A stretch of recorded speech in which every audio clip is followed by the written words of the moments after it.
Okay, let's turn to the story that's been breaking this evening. The big story tonight, really. A woman suspected to have links with the Islamic State has been arrested by the Cyberabad police from the Rajiv Gandhi airport in Hyderabad. The woman, identified as Afsha Jabin, alias Nicole Joseph, alias Nikki Joseph, has been taken into custody. Sources saying that Jabin had arrived to Hyderabad from the United Arab Emirates. She's been arrested under the Unlawful Activities Prevention Act. She's known to be an online recruiter. According to sources, Afsha conducted all the recruitment and indoctrination for ISIS through Facebook. It is on this social platform that she would befriend gullible youth and then share jihadi and ISIS literature with them. That's what the police in Hyderabad is saying at the moment. Let's go straight across to our Southern Bureau Chief T.S. Sudhir, who's been breaking that big story. Sudhir, what more information can you give at the moment, and how did the police crack the case that Afsha was involved with ISIS and was recruiting people for Islamic State?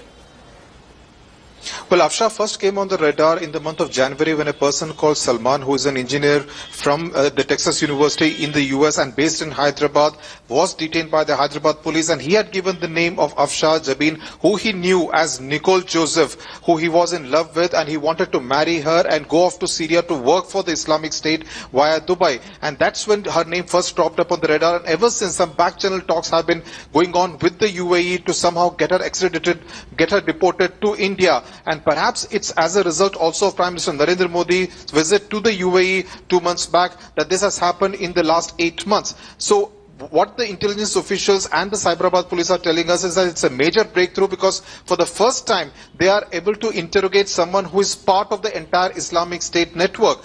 A couple of questions that they need answers to. One, how many people she has managed to indoctrinate and perhaps even recruit from India in the last many years that she has been part of the Islamic State. And number two, for someone like Afsha Jabin, who graduated from Shadan College in Hyderabad, has been a native of Tolichoki area in the western part of Hyderabad. How did she herself get recruited into the Islamic State network? These are questions that they need answers to. And as I speak, the intelligence sleuths as well as the Cyberabad police and the counterintelligence cell of Telangana State are interrogating her at the moment. Just one more question. How wide is this network supposed to be? Is it just confined to a few pockets? Is the fear that the police have that there could be many young people who are being recruited by the Islamic State, by people like Afsha?